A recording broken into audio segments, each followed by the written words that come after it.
Good morning. Standard 10th subject है आपका social science, book भूगोल। और भूगोल में हमारा पहला अध्याय चल रहा है संसाधन एवं विकास। तो प्यारे बच्चों, इस लेसन में कुछ महत्वपूर्ण टॉपिक है जिन पर हम आज कुछ डिस्कस करेंगे। तो सबसे पहले हम ये जानेंगे जो नवीकरणीय संसाधन और अनवीकरणीय संसाधन में डिफरेंस क्या है, अंतर क्या है। आज हम इसको स्पष्ट करेंगे। तो ये सभी जानते हैं आप कि जिन संसाधनों की एक निश्चित समय के भीतर अंदर क्या है दोबारा से क्या है पूर्ति की जा सकती है, जो क्या हम दोबारा से उनको पुनः प्राप्त कर लेते हैं, वो होता है नवीकरणीय संसाधन। और जो अनवीकरणीय संसाधन होते हैं इनका क्या है प्रयोग करने के बाद में हम पुनः इनकी प्राप्ति नहीं कर सकते, ये यूज में नहीं लाए जाते दोबारा से। नवीकरणीय संसाधन के जैसे कुछ उदाहरण है जल, वन, सौर ऊर्जा इत्यादि। और इसी प्रकार अनवीकरणीय संसाधन खनिज में जैसे कोयला यूज होने के बाद में क्या आप उसको दोबारा से पुनः उसकी पूर्ति की जा सकती है? नहीं की जा सकती। ऐसी खनिज तेल वगैरह एक बार यूज होने के बाद में जिन वस्तुओं को हम क्या है दोबारा से प्रयोग में नहीं ला सकते, वो होता है अनवीकरणीय संसाधन। इस प्रकार हम आज ये जानेंगे कि जो संसाधन है हमारे, उनका अधिक प्रयोग करने से क्या समस्याएं उत्पन्न हो जाती है। जो प्रकृति से हमारे को संसाधन मिले हैं, अगर उनका हम अंधाधुन यूज कर रहे हैं, प्रयोग कर रहे हैं, तो इससे क्या समस्याएं उत्पन्न हो जाती है, क्या समस्याएं हमारे सामने खड़ी हो जाती है। तो ये सभी जानते हैं कि जो देश की आर्थिक जो विकास है, अर्थव्यवस्था है, वो किन पर निर्भर है? संसाधनों के पर ही निर्भर करता है। जितने भी क्या प्राकृतिक संसाधन है या मनुष्य से निर्मित जो भी संसाधन है, कहने का अर्थ है कि जो भी देश की जो अर्थव्यवस्था है, आर्थिक विकास है, वो संसाधनों पर डिपेंड रहता है। परंतु बढ़ती हुई जनसंख्या जो है, जनसंख्या के कारण, क्योंकि हमारे देश की जनसंख्या तो बहुत ज़्यादा निरंतर बढ़ रही है, तो हम क्या जो संसाधन होते हैं हमारे, उनका बहुत ज़्यादा अत्यधिक दोहन करते हैं, प्रयोग करते हैं। अगर जो हम संसाधनों का ज़्यादा प्रयोग करेंगे तो क्या है प्रदूषण वगैरह की समस्या उत्पन्न हो जाती है। और इसी प्रकार अगर जनसंख्या बढ़ेगी तो क्या है कृषि से उत्पाद हमारे को क्या है कृषि से उत्पादन की ज़्यादा अधिक जरूरत पड़ेगी, क्योंकि जो हमारा जो देश है वो एक कृषि प्रधान देश है। अधिकतर जो जनसंख्या, ज़्यादातर जनसंख्या वो कृषि पे डिपेंड करती है। अगर जनसंख्या बढ़ रही है तो क्या है खाने के लिए क्या है भोजन चाहिए। तो इसलिए क्या है हम ज़्यादा से ज़्यादा पैदावार को बढ़ाने के लिए, कृषि की पैदावार को बढ़ाने के लिए क्या करेंगे? आपने देखा होगा क्या करते हैं, कीटाणुनाशक जो दवाई डालते हैं, खाद डालते हैं। इससे क्या है बेटे भूमि प्रदूषण होता है। ये भी क्या है हमारे लिए बहुत ही ज़्यादा हानिकारक होता है। इस प्रकार तो हम ये जानेंगे कि जो संसाधन है ये, इनका क्या है हमारे को एक सही ढंग से प्रयोग करना चाहिए, इनका अंधाधुंध प्रयोग नहीं करना चाहिए। आने वाली पीढ़ी के लिए भी क्या है इनको बचा कर रखना है। इसलिए हमें इनका कम से कम प्रयोग करें कि जो आने वाली जो पीढ़ी है वो क्या है, भावी पीढ़ी जो हमारी, वो क्या है सुरक्षित रह सके। तो हम ये जानेंगे कि स्वामित्व के आधार पर संसाधनों का वर्गीकरण 4 प्रकार से होता है। निजी संसाधन आप जानते होंगे, जैसे खुद की जो वस्तु होती है, जो किसी का है एक व्यक्ति ने खुद ने जो पैसे लगा रखे हैं, जैसे एक किसान की ज़मीन है वो उसकी खुद की है, वो उसका निजी संसाधन है। समझ गए होंगे। ऐसे शहरों में आपने देखा होगा कि शहरों में जो लोगों के पास अपने जो मकान वगैरह बने हुए हैं, जो प्लाट बने हुए हैं, वो उसकी क्या है निजी संपत्ति है। आगे आता है आपके समुदाय के स्वामित्व वाले संसाधन। समुदाय मीन्स क्या होता है? समुदाय मीन्स क्या होता है, जो संसाधन है उस पर क्या है पूरे समुदाय का अधिकार होता है। निजी में तो अकेले व्यक्ति का होता है, और परंतु जो समुदाय के स्वामित्व वाले संसाधन होते हैं उस पर पूरे समुदाय का अधिकार होता है। आपने देखा होगा आपके गांव में जो श्यामलात भूमि होती है, जो गांव के बाहर जो खाली पड़ी रहती है, ठीक है, शमशान भूमि, तालाब, ये सारे क्या होती है, समुदाय की स्वामित्व वाले संसाधन होते हैं। इस पर क्या है, पूरे समुदाय का अधिकार होता है। शहरों में देखा होगा आपने, जो सार्वजनिक पार्क होते हैं, सारे लोग उसमें बैठते हैं। ये तो है नहीं कि वो किसी निजी है, निजी संसाधन नहीं है वो। अगर निजी होता तो वो नहीं बैठने देगा। ये वो क्या है, सार्वजनिक है, सारे लोग हैं वहाँ पर आकर बैठते हैं। पिकनिक के स्थल होते हैं, खेल के मैदान, ये सारे किस में आते हैं, समुदाय की स्वामित्व वाले संसाधन है ये।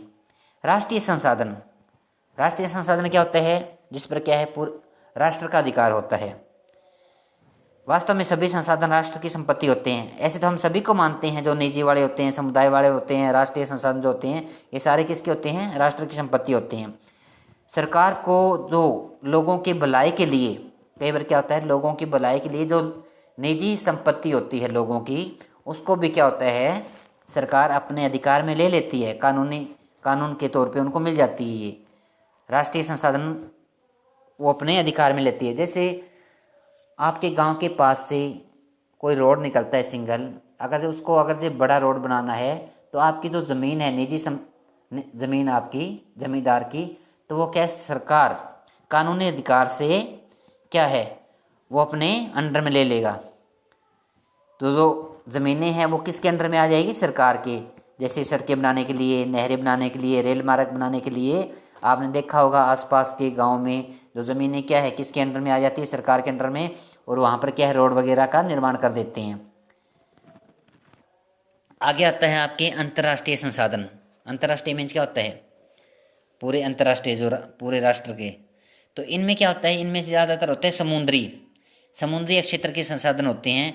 और कोई भी राष्ट्र है, जैसे हमारा, जैसे इंडिया हो गया, चीन, पाकिस्तान, जो अंतर्राष्ट्रीय संस्थाओं की सहमति के बिना इन संसाधनों का उपयोग नहीं कर सकता।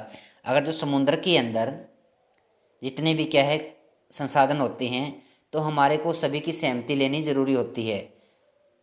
इसका क्या है, अंतर्राष्ट्रीय संसाधन कहलाता है। तो इस अध्याय में हम यह भी पढ़ेंगे कि जो भूमि का है, भूमि अपर्दन कैसे होता है, मिट्टी का कटाव कैसे होता है। यहाँ पर ये बहुत ही ज़्यादा ज़रूरी हो जाता है। और ये क्वेश्चन कई बार आपसे पूछा भी जाता है कि मृदा अपर्दन या भूमि का कटाव क्या है। तेज वायु, देखते हैं कि तेज वायु जो होती है, तेज हवा चलती है, या जल, मृदा की जो ऊपरी परत होती है, तेज वायु या जल, हम तेज वायु कह सकते हैं या जल भी ले सकते हैं। जो मिट्टी की जो ऊपरी परत होती है मृदा की, अपने साथ बहाकर ले जाती है, ऊपर वाला हिस्सा क्या उड़ाकर ले जाती है। इसे मृदा अपर्दन कहते हैं। कि जो मिट्टी का कटाव होता है, आपने देखा होगा कोई ढलान है और तेज हवा चल रही है, वो ढलान तेज हवा चलने से क्या है, बिल्कुल समतल हो जाती है, क्योंकि वो मिट्टी को क्या है, अपने साथ बहाकर ले गई।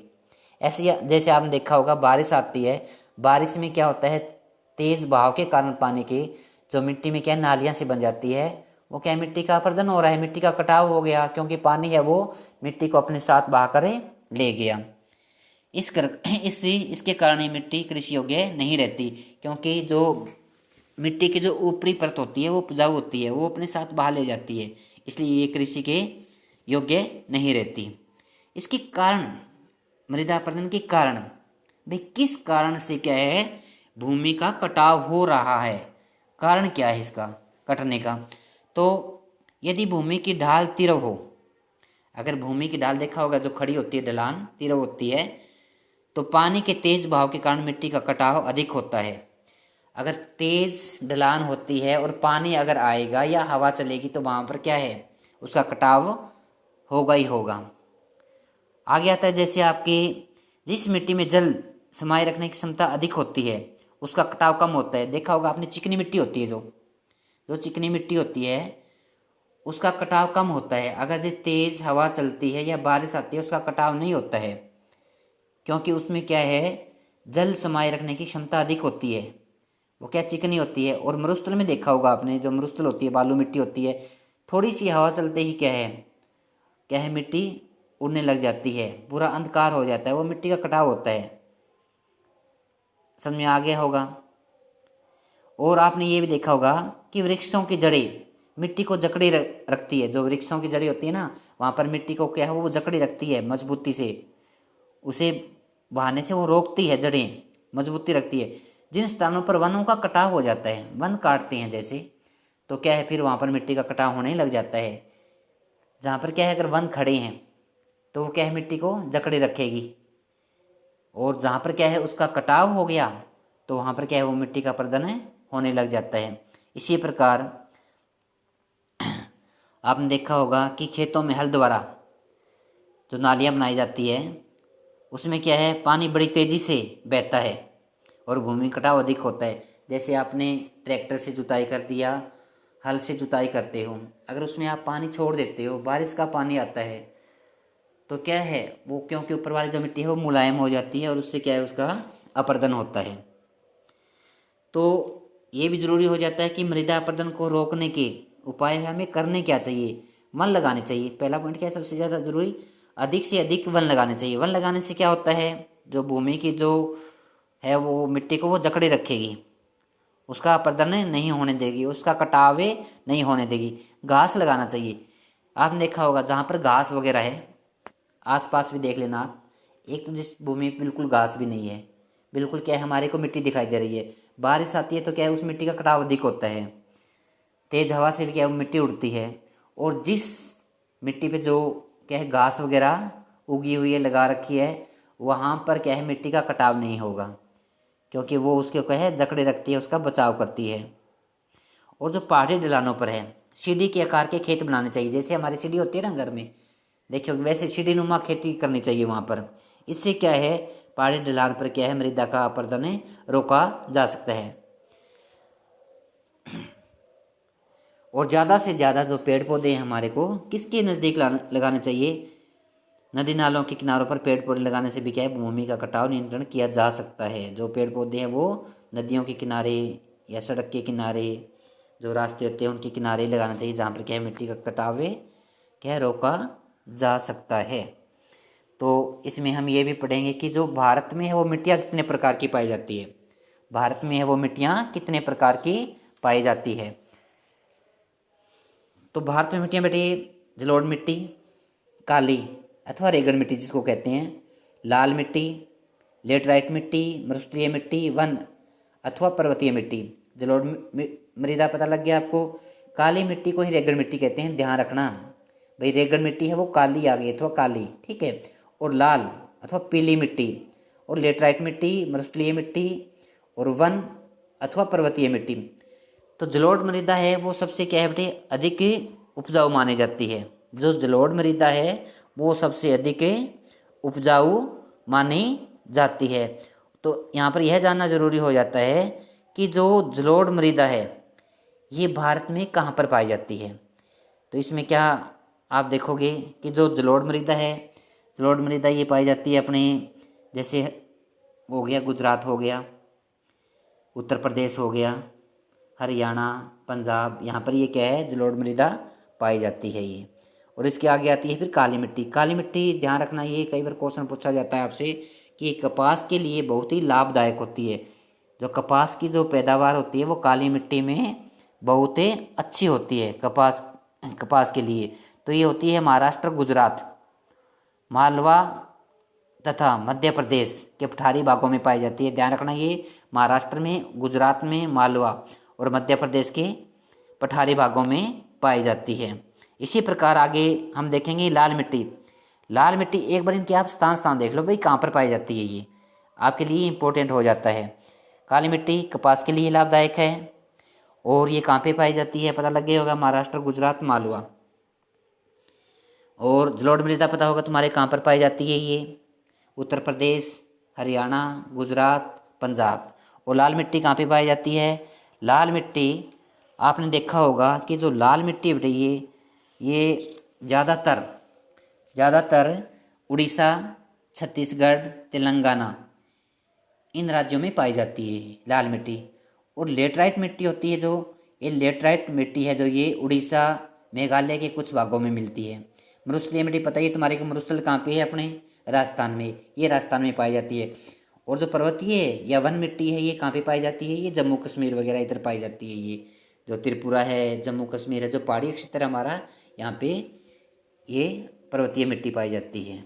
तो आपको ये लेसन अच्छी तरह से समझ में आ गया होगा। थैंक्स।